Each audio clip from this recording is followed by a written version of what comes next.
Right, thanks for joining us in the Court of Public Opinion, all 2 million of you. Now, I don't want to sound like I'm boasting, that's awful. No. Go right ahead. No, I won't do that. No. Because that's over 30 days we have 2 million views. But Jeremy, you're so modest. No, thank you. Gary's here, Pete's here, you're here, and the Court of Public Opinion is, here's the gavel, in session. There's a move to increase parental leave, which you might have heard about, to 12 months. It's a long time since I've had a baby. Thank God I never had a baby. I was just part of the adventure. But you know, back in my day, when my family, we were having children, there was no paid parental leave, for God's sake.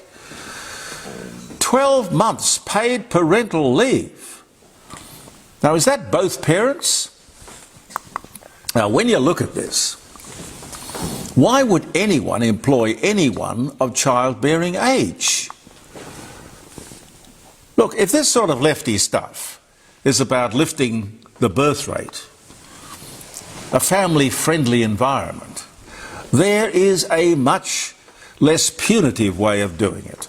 Now, Tim Wilson, the new Shadow Treasurer, could be on a winner day one if he announces under his watch men and women, husbands and wives, will be able to split their income, get a tax-deductible nanny, maybe, if that's your choice.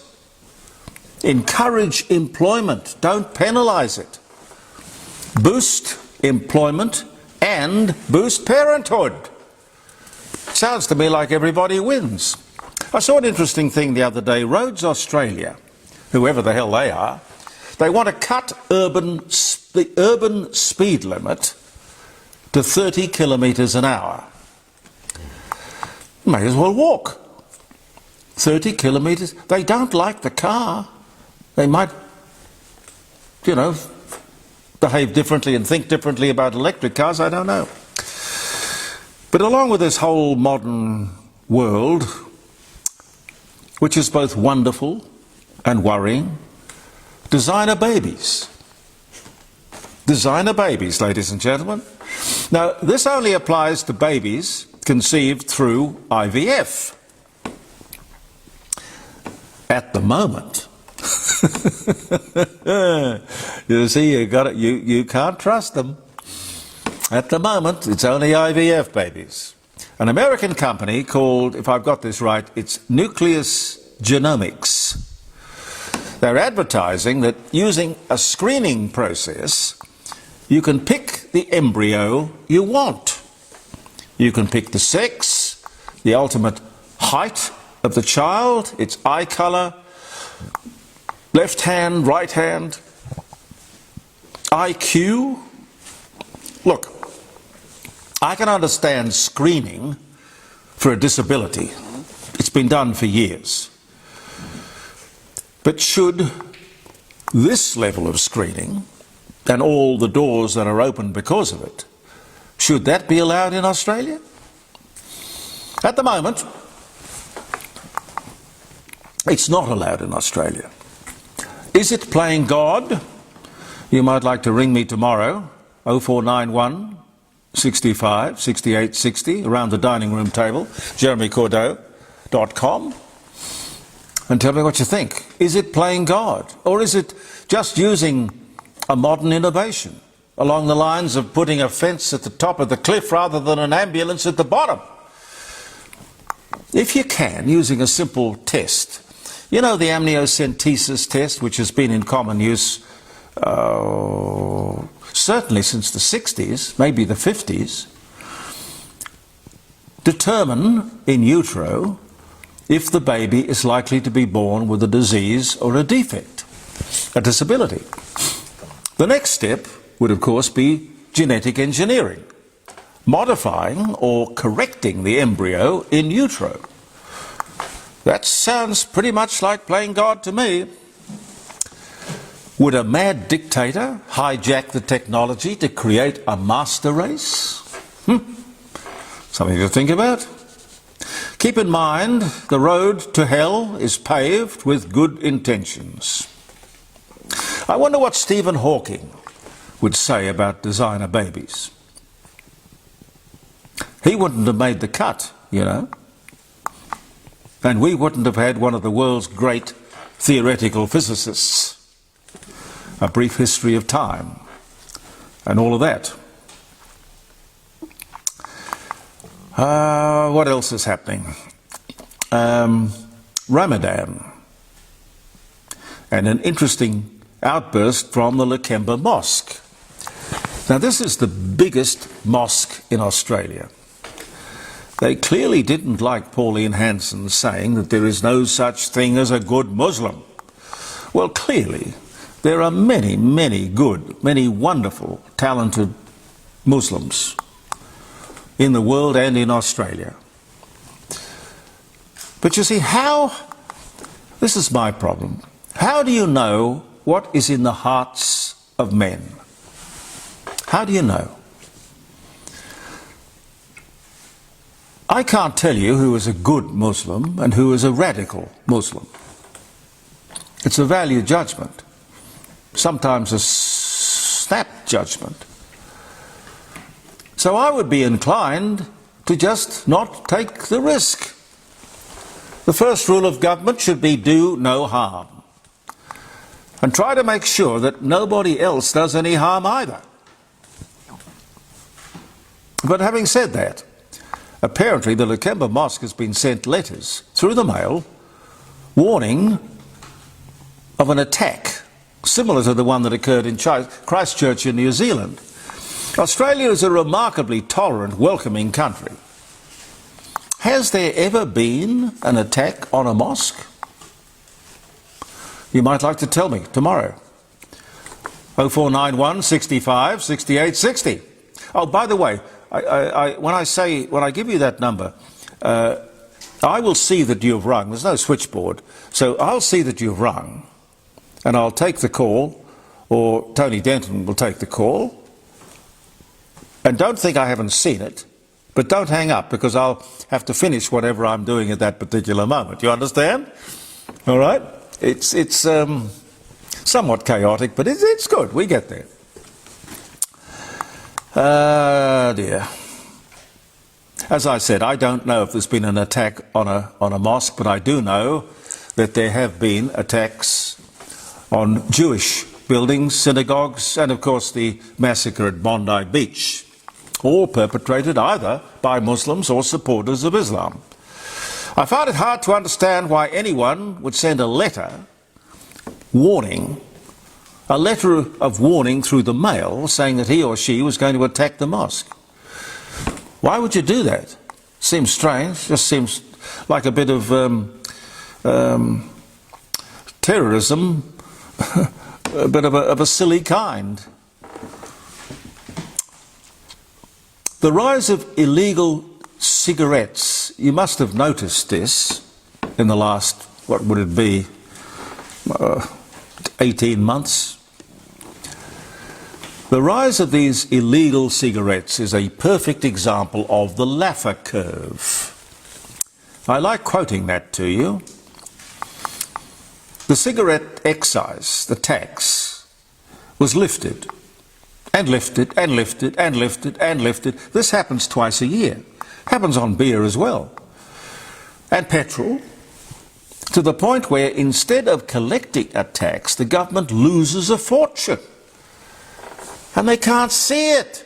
They've got advisors from one end of the room to the other and nobody to tell them the truth.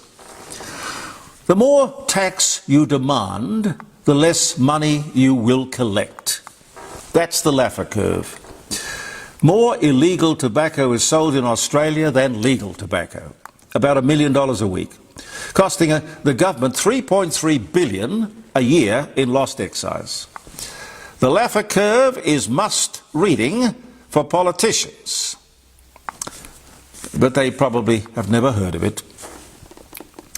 An Aboriginal art exhibition to celebrate, I think we paid for it, so we all should go and look at it. An amazing event It's to celebrate, if that's the word, an amazing event which occurred many years ago. I don't know what it would be, 30, maybe 40 years ago.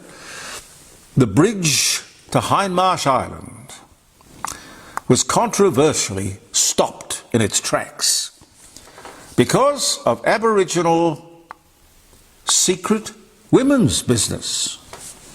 Whoa! Business so secret that they couldn't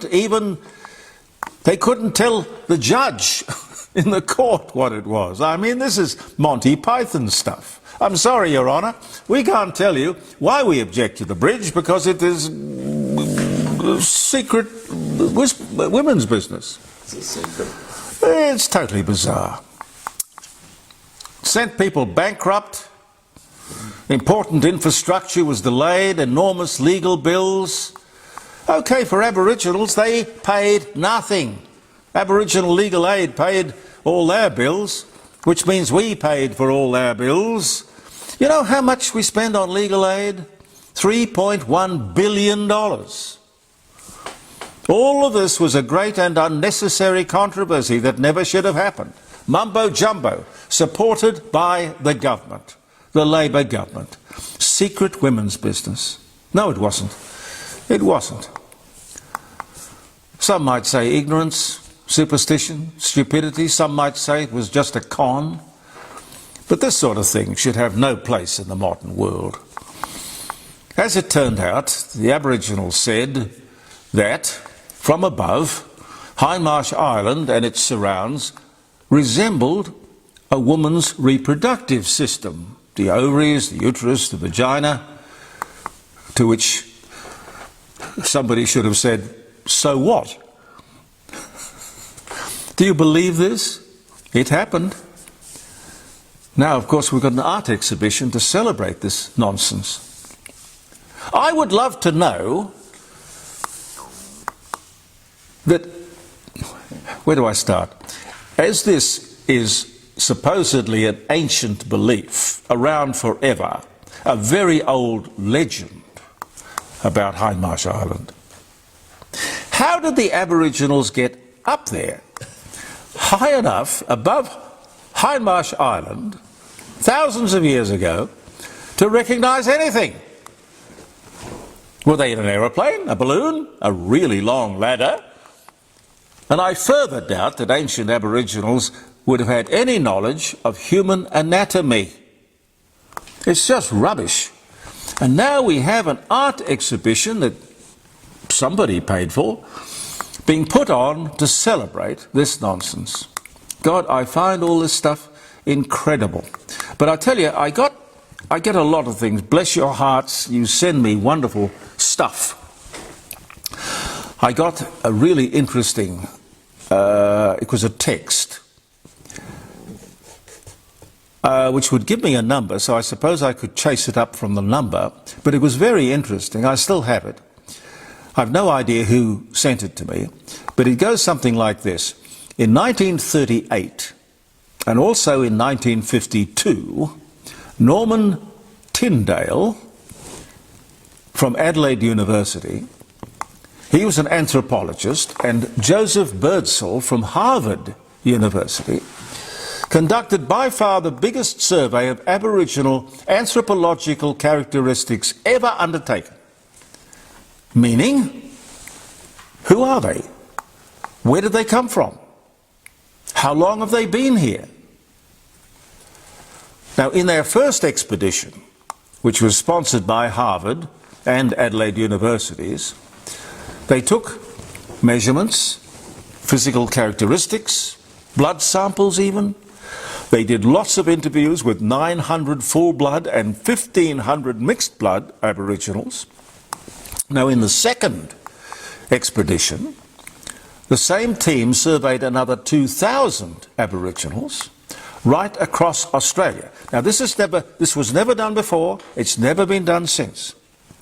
And their findings, I don't even know if they were ever published. Certainly, these days, they would never be published because of political correctness.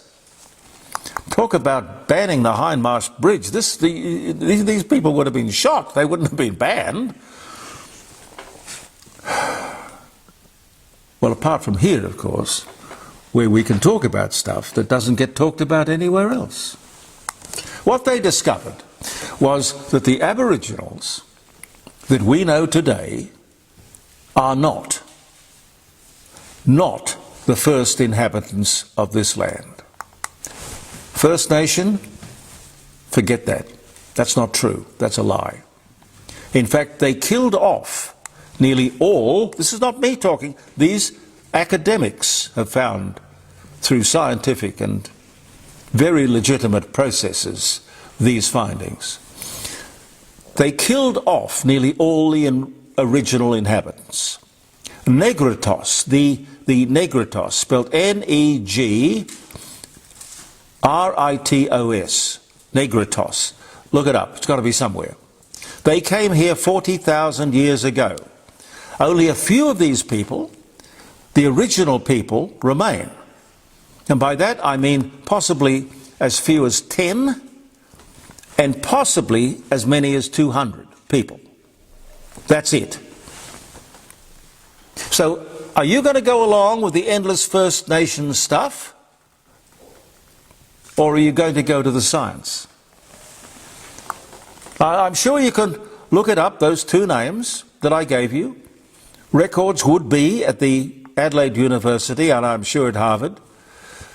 I think it's what they call an inconvenient truth, but certainly an interesting article. As I say, I don't know who sent it to me, but I do thank you for not only that article, but all the bits and pieces that you sent me. Most interesting. I used to call it when I was doing the show on DN, it was the encyclomedia. The encyclomedia, because out there, somebody knows everything. And it ain't us, it's you. Now, glasses. Happy birthday if you're having a birthday. Happy wedding anniversary. Adolf Hitler introduces Ferdinand Porsche's Volkswagen, the people's car. Now, isn't that interesting, Gary? The Volkswagen has never had any of the Hitler negativity and stigma attached to it, yet it was the people's car. Very often known as Hitler's revenge. I didn't know that. Do you agree with that, Pete? Yeah, Hitler's revenge. Hitler's revenge. Or what is the other one? Wagen, isn't it? A I Whoppy? never heard that. Certainly Hitler's revenge. I have never had Hitler's revenge. I've never had a Volkswagen, but I have had a Volkswagen Carmen Ghia, which I still regard as being a beautiful looking car. Lovely cars. Beautiful car. Beautifully. Cars. Made in Switzerland. Oh, really? One-piece body. Great design, great engineering. Speaking of great engineering, 1977 on this day, ladies and gentlemen, the first flight of a space shuttle. You know, they stuck this great big thing on top of a 747. Can you imagine, okay, we're going to see what the aerodynamics of this flying brick might be like. So how are we going to do that? I know, we'll put it on the top of a 747. Let's see what happens. I mean, it had to be as hairy as that. Extraordinary. Anyway, it all turned out well. Johnny Cash, American country singer. Pete? Yeah. What's your favourite Johnny Cash song? Oh, that's... I can't think of one right now. No, okay. Well, there's I Walk the Line, Ring of Fire, Boy Named Sue. They're all the classics. But he did lovely things like... oh dear. Prison. No, I never liked the Prison albums. I didn't like those. I don't know why he did them. I think it was the record label asked him to do them. He had an album called, I think it was From Sea to Shining Sea or something like that. Yeah. An album that got no publicity. And that was my favourite Johnny Cash album. There were so many of them. He was absolutely prolific. He wrote a lot of songs. He sang a lot of Chris Christopherson songs. Anyway, we love you, John. Anyway, he was born in 1923 on this day, and he died in 2003, sadly. First known European landing in Australia by Dutch navigator Wilhelm Janszoon at the Pennefather River, Cape York, Northern Australia, on this day in 1606. It's true. Wow. William Dampier after that. Yeah. Janszoon, Janszoon, Wilhelm Janszoon. There you go. 1829, Levi Strauss, German-born American clothing designer who founded the first company to manufacture blue jeans using rivets. Rivets, the Levi Strauss company, born in Bavaria. He died in 1902, a very rich man. This was in 1829. He was born, and he came to America, to the gold fields, to find his fortune. He did, but he thought, smart man. Tent canvas. Yeah, tough jeans. He knew the miners needed the clothes, and he wasn't having much luck digging holes in the ground. But, you know, it's funny how things work out. Funny. Napoleon Bonaparte and his supporters leave Elba to start a 100-day conquest of France. Good luck with that. Right up with Putin. Yes. 1815 was the year. They stuck him on Elba to get him out of the way, didn't they? They didn't want to kill him, yeah. Victor Hugo, French author, Hunchback of Notre Dame, Les Miserables, was born in France in 1802. The Bank of England issues its first £1 note on this day in 1797. What did they have before 1797? Coins. Yeah, I would think so. Coins, yeah, I suppose. Tony Randall, American stage and screen actor, The Odd Couple. Felix, born on this day in 2020. He died in 2004. Lionel Logue, Australian speech therapist who treated King George VI. They made a movie about that, The King's Speech, born Adelaide. He died in 1953, and he was born this day in 1880. 1880. Born right here in Adelaide. 1935, existence of the reformed German Luftwaffe revealed. It was banned in 1920, after the First World War, by the Treaty of Versailles. And Reich Marshal Hermann Göring was the commanding chief, the commander-in-chief of the Luftwaffe. 1935 was the year. William Buffalo Bill Cody, Wild West hunter and showman, Buffalo Bill's Wild West show, which toured the world. I don't know if it ever came to Australia. But he was born in Davenport, Iowa. He died in 1917, but he was born this day in 1846. The first typesetting machine used in Quincy, Massachusetts. The first typesetting machine, photo engraving, 1954. Linar. Anyone ever heard of Linar? No. Christopher loves Linar, his favourite tennis player. Chinese tennis player, French Open 2011, Australian Open 2014, born in Wuhan. Wuhan in China in 1982. One more maybe. Let me find another one. City of Venice in Italy introduces a day visitors tax. Imagine taxing tourists. You can come and look at our city, but we're going to charge you for it. 2019, Peter Brock, Australian auto racer, born in Melbourne, 1945. The first release of Beatles on a compact disc, Please Please Me. With the Beatles, A Hard Day's Night, and Beatles for Sale, 1987.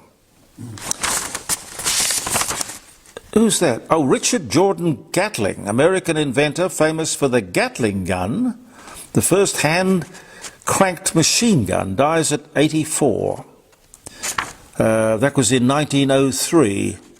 Fearsome weapon. See, the funny thing about weapons, all these people invent terrible, horrific weapons because they think, it's going to put an end to war. No, it's not. It's just going to kill more people. That's all it does. Thank you for being with us. Don't forget, tomorrow we will be with you from 9 o'clock until 12, live streaming around the dining room table. We'd love to have your company. 0491 65 68 60. And we'll have another posting on Facebook next Tuesday at 9 o'clock. And next Thursday at 9 o'clock, thanks to Pete.